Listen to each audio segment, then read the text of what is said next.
Hi, my name is Philip Huff, and today I'm going to be talking to you in regards to something that is very near and dear to my heart, and that is the plight of women, not only in my country, which is the United States, but in regards to women around the world.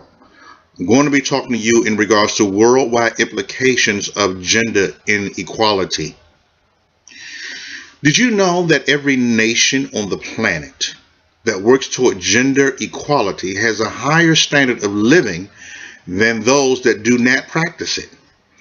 In other words, what I'm saying is that those nations that understand the value that women bring in every facet of society are experiencing prosperity, greater levels of business trade between not only companies but nations around the world, are experiencing greater levels of health care, not only for the women but also for their children.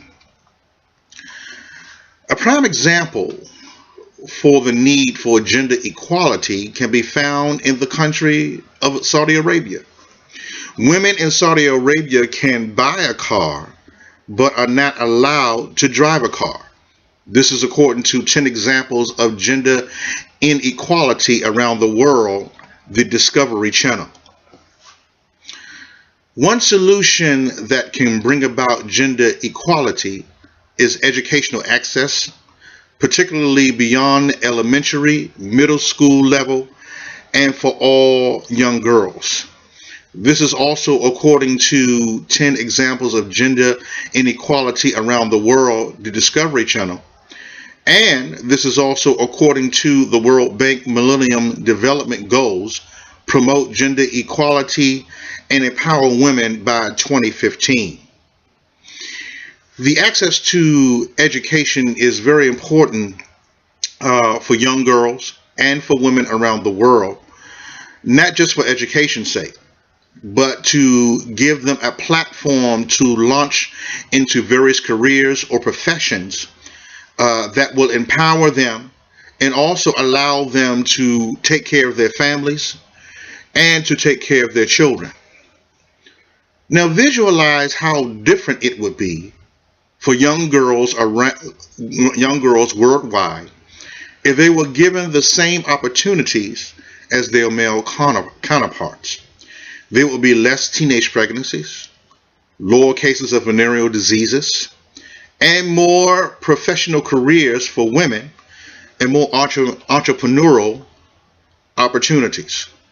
This is again according to the World Bank Millennium Development Goals, promote gender equality and empower women by 2015. For those of us that are in a position of authority, we can close the gap by first of all awarding the same pay for the same level of work.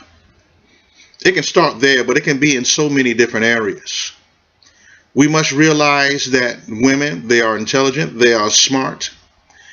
They have been created by God to bring about a level of balance and prosperity within our companies, within our communities, and within our nations. If we take the opportunity to bring about a balance, the prosperity that would be shared by all would increase exponentially. Gender inequality is a serious worldwide epidemic.